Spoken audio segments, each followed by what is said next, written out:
नमस्ते। India news Uttar Pradesh Uttarakhand में आपका स्वागत है। मैं हूं अमलेन सिंह। आज हम बात करेंगे मथुरा में एक बैठक होती है, वो भी संत समाज की।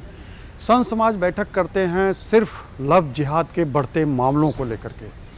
मामला तूल पकड़ा है और तूल पकड़ने का कंडीशन ये है कि संत समाज को आगे आना पड़ा। संत समाज लगातार इस चीज़ों को लेकर के एक बैठक करता रहा है और निर्णय भी उसी तरीके से आते रहे हैं। मामला तब तूल पकड़ता है जब इसकी एक बैठक होती है। बैठक में सिर्फ निर्णय इतना ही नहीं लिया जाता है, निर्णय यहाँ तक लिया जाता है कि मुस्लिम युवा जो हैं उनको मेकअप रूम, जो महिलाओं का एक मेकअप रूम होता है, जो मेकअप करते हैं, उनकी डिमांड जो है हमेशा देखिए, एक तरफ देखें तो मेकअप आर्टिस्ट के रूप में जो बढ़ती है उसको बैन करने की मांग की गई है। बैठक मथुरा में हुई। मथुरा में दिनेश शर्मा फलाहारी जो हैं वो लगातार इस तरीके की बैठकें करते रहते हैं। वो बैठक के बाद उन्होंने जो निर्णय लिया वो उस निर्णय पे एक अनाउंसमेंट करते हैं, कहते हैं कि सारे मेकअप आर्टिस्ट जितने हैं वो मुस्लिम ही क्यों हैं।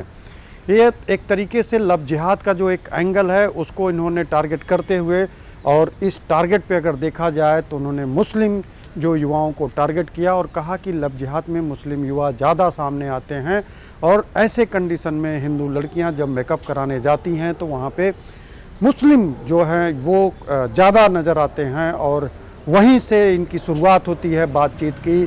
और बातचीत का दौर इतना ही नहीं होता कि फिर वे लड़कियां मेकअप के लिए अक्सर ब्यूटी पार्लर, साप्ताहिक अगर देखा जाए तो लड़कियां साप्ताहिक भी ब्यूटी पार्लर अटेंड करती हैं या महिलाएं करती हैं।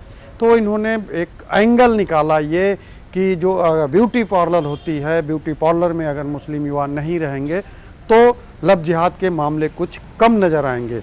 रही बात अगर इस संत समाज की बात है, संत समाज की बैठक में इस तरह का निर्णय लिया गया है तो इस निर्णय पर लव जिहाद को टारगेट करते हुए, लव जिहाद के मुद्दे को कम करते हुए और लगातार जो शिकायतें मिल रही हैं उन सारी चीज़ों को ध्यान में रखते हुए जो संत समाज की बैठक, वो भी मथुरा में। आप सोचिए, मथुरा धार्मिक स्थल है, धार्मिक स्थल से संत समाज की अगर बैठक होती है, वहाँ से अगर निर्णय लिया जाता है, वहाँ से अगर कोई फैसला किया जाता है, वहाँ से अगर कोई मैसेज दिया जाता है तो आप हिंदू बनाम मुस्लिम, तो अगर देखें तो ये मैसेज देने की कोशिश की गई है।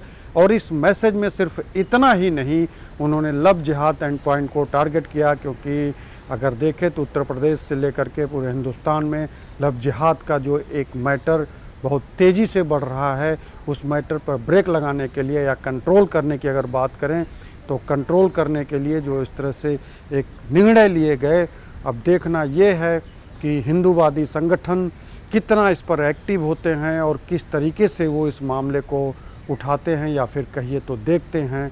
इंडिया न्यूज़ पर आप बने रहिए, इस तरह की हर अपडेट के साथ हम उपस्थित होते रहेंगे। फ़िलहाल अभी के लिए नमस्कार।